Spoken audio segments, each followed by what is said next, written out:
It is with deep sadness that the government and the world has learnt of the passing of the father of South Africa's democracy, Nelson Rolihlahla Mandela. He passed on peacefully in the company of his family around 2000 hours and 50 minutes on the 5th of December 2013. The man who became one of the world's greatest icons was born in Mvezo, Transkei on 18 July 1918, to Nongaphi Nosekeni and Henry Gadla Mandela. His father was the key consular advisor to the Tembu Royal House. After his father's death in 1927, the young Rolihlahla became the ward of Chief Ndaba and the acting regent of the Tembu nation. It was at the Tembu Royal Homestead that his personality, values, and political views were shaped. There can be no doubt that the young man went on to bring about some of the most significant and remarkable changes in South African history and politics. It is through Mandela that the world cast its eyes on South Africa and took notice of the severe and organized repression of black South Africans.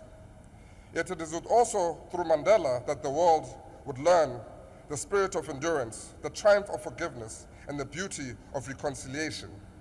Indeed, the story of Nelson Mandela is so much so the story of South Africa. When he was only 25 years old, Nelson Mandela joined the African National Congress. His political career would span decades more. As he himself said, "The struggle is my life." The young Mandela also qualified and practiced as a lawyer. Together with Oliver Tambo, he opened the first black legal practice in Johannesburg. Mandela married Evelyn Nomatamsanga Maase in 1945. They were married for 14 years and had 4 children. Tembekile in 1946, Magaziwe in 1947, who died at 9 months, Magatu in 1950, and Magaziwe in 1954. The couple divorced in 1958. He was instrumental in the formation of the radical ANC Youth League in the 1940s, which was determined to change the face of politics. Mandela was elected to the League's National Secretary in 1948 and President in 1952. Much of the years that followed saw Mandela deeply involved in activism, rallying for political change against the increasingly aggressive apartheid government. He was a key player in the ANC's campaign for the defiance of unjust laws in 1952 and the treason trial in 1961. During this time, he was incarcerated several times under the apartheid laws and banned from political activity.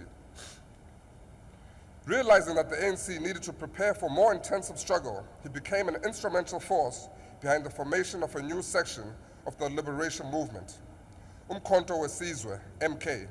As an armed nucleus with a view to preparing for an armed struggle, Mandela was commander-in-chief of MK.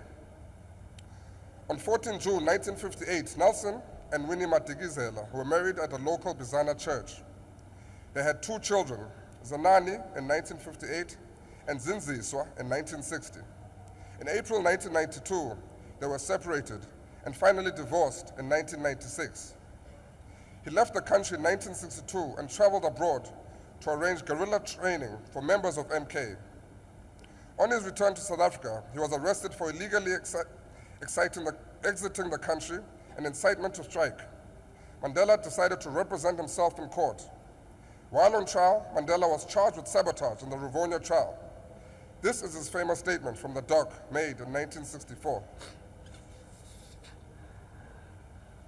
"I have fought against white domination, and I have fought against black domination. I have cherished the ideal of a democratic and free society in which all persons live together in harmony and with equal opportunities. It is an ideal which I hope to live for and to achieve, but if needs be, it is an ideal I am prepared to die." In the same year, Mandela and the other accused were sentenced to life imprisonment in the Rivonia trial and sent to Robben Island near Cape Town. While in prison, Mandela rejected the offers made by his jailers to be released on condition that he renounce violence. "Prisoners cannot enter into contracts," he said. "Only free men can negotiate." He served a total of 27 years in prison for his conviction to fight apartheid and its injustices.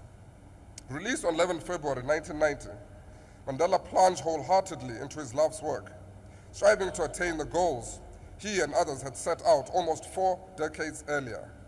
In 1991, at the first national conference of the ANC held in South Africa after being banned for decades, Nelson Mandela was elected president of the ANC, while his lifelong friend and colleague, Oliver Tambo, became the organization's national chairperson.